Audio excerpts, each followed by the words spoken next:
Mwanamuziki wa Marekani Chris Brown amezindua cover itakayotumika kwenye albamu yake mpya inayokwenda kwa jina la Brown. Cover hiyo ya albamu hiyo ambayo itakuwa ni ya 12 kwa upande wa Chris Brown imeonekana kuwa na muonekano kama wa cover ya wasanii mbalimbali ambao walishawahi kufanya vizuri sana.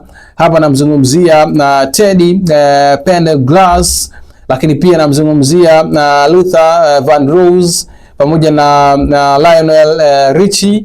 Hawa ni miongoni mwa wasanii ambao walishafanya vizuri sana, kwa maana ya wanamuziki ambao walishafanya vizuri, lakini kilichovutia zaidi ni Chris Brown kutumia style ambayo alikaa mfalme wa pop marehemu Michael Jackson kwenye albamu ya kwake. Michael Jackson ilikuwa ni albamu yake ya 6. Kuna pose fulani hivi amekaa kama amenyosha miguu hivi, alafu yani amenyosha miguu alafu mkono mmoja uko chini, alafu yani nadhani utakuwa umenielewa, yani mkono mmoja uko chini huku akiwa amenyosha miguu, pose fulani hivi la swags.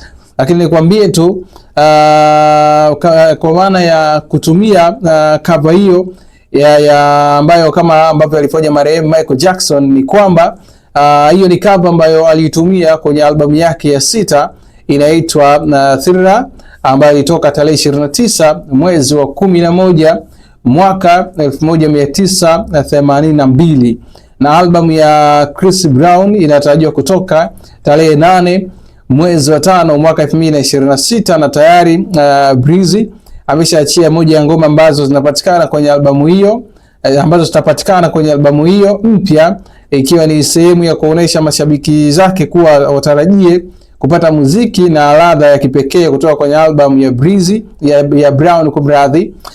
Wimbo huo uliachiwa hivi karibuni unaitwa Obvious. Kama itatoka hii hapa, itakuwa ni albamu yake ya 13 baada ya, kwa maana okay, albamu itakuwa ya 12 kumradhi, baada ya ile ambayo aliachia mwaka 2023 inayoitwa 1111. Umeona, ni miongoni mwa albamu ambazo zilifanya vizuri sana kwa mwaka huo. Kwa hiyo watu wanasubiria kuona albamu hii itakavyokuwa na mambo ambavyo yatakuwa. Ushindani umekuwa mkubwa sana, watu wanasubiri kuona kutoka kwake Chris Brown.